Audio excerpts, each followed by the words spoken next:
Hi there and welcome to NZ Birth Stories, a journey through motherhood with Donna Cox.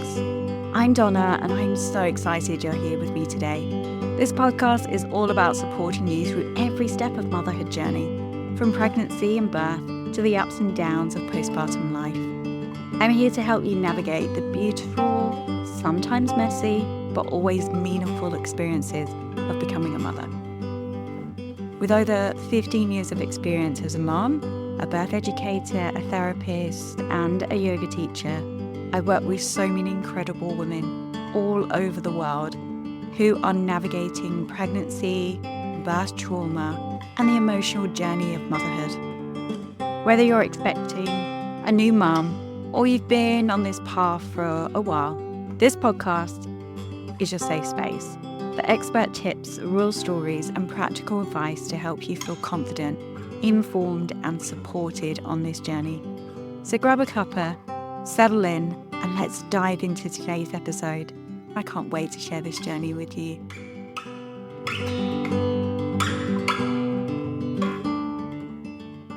Hello, and welcome to another episode of New Zealand Birth Stories, a journey through motherhood with me, Donna Cox. Thank you so much for tuning in. This week, we're actually going to be listening to Sam and Hunter's birth story.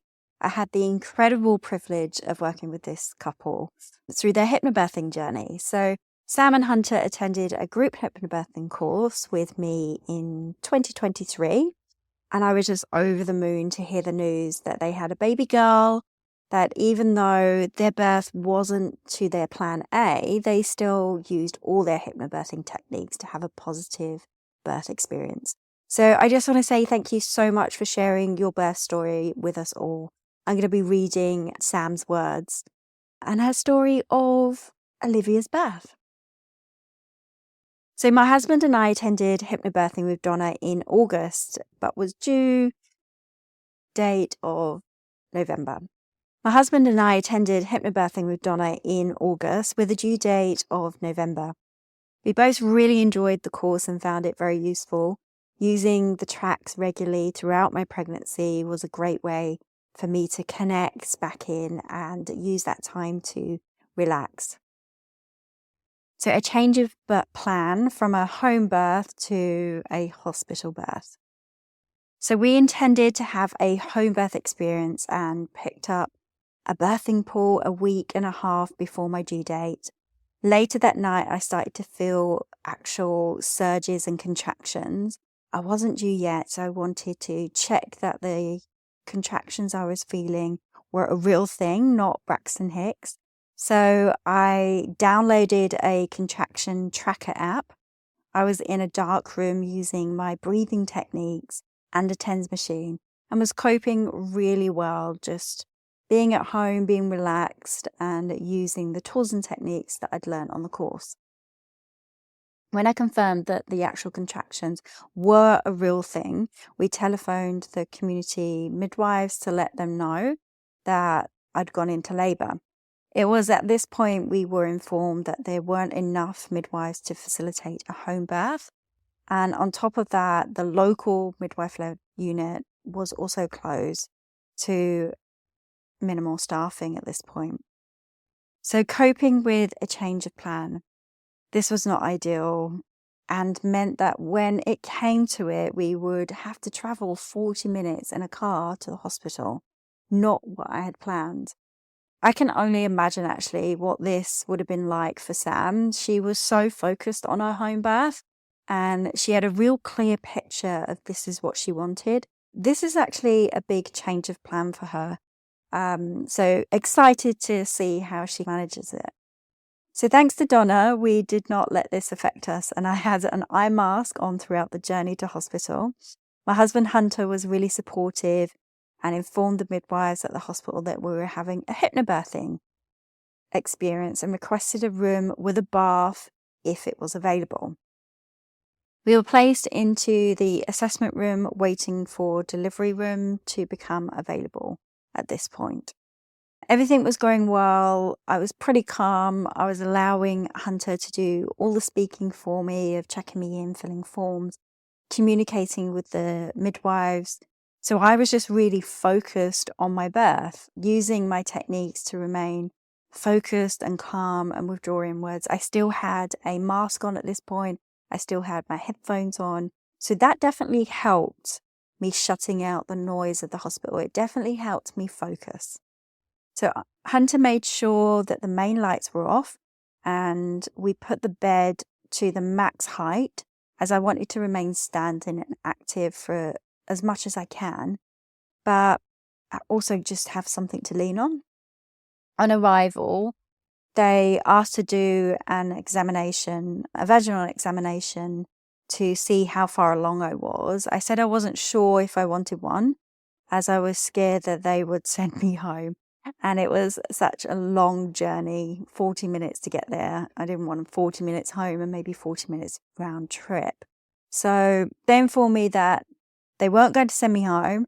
And so I consented, and I was 4 centimeters dilated at this point. I found being in the assessment room quite stressful, as I wanted to get into the delivery room and into the bath. However, we used the hypnobirthing techniques, the TENS machine, to remain focused and calm. 4 hours later, we finally got into the delivery room. Hunter put out battery candles, had a spa playlist on our portable speaker, creating the perfect environment for me to progress. I got into the bath sometime later. I had no clue about passage of time at this point. I felt an overwhelming urge to push. This made me feel a bit panicky, but I was aware, due to the course that I had attended, this was probably the transition phase, and this helped me a lot. Having the knowledge to really understand what was going on with my body helped me not to panic. It helped me just to welcome the sensations in, focusing on my breathing techniques, really. And I was holding Hunter's hand, and I distinctly remember him being close and talking to me the whole time. I will say for other mums that it was almost like a dream-like experience at this point. Obviously, I was there, and obviously I knew what was going on. It was like I was submerged in this dream-like quality. Yeah, that's the only way I can describe it and put into words that feeling. At this point, I was pushing for some time in the pool with no progress being made. The midwives asked if they could examine me, to which I consented at this point. Following this, they told me that I was 8 centimeters dilated, and that was why the pushing wasn't going anywhere. This really disheartened me, but Hunter was really encouraging, putting cold flannels on my head, making sure I drank water, and staying close and not going too far away. I remember just wanting to hold his hand. I was on my back on the bed for the examination and didn't want to move after it. I knew through the course that this was not an ideal position to be in. However, I was exhausted at this point and needed to rest between contractions. A midwife suggested that I lie on my side with one leg in the stirrup, allowing me to rest between surges and contractions, but allowing my pelvis to open up. In this position, I started to make progress now, and the surges became really intense. I requested gas and air at this point and was mindful of Donna's advice not to bite down on the mouthpiece. I'm pretty sure I requested an epidural, but the midwives team were great. They read my birth plan. They kept reminding me of how strong I was.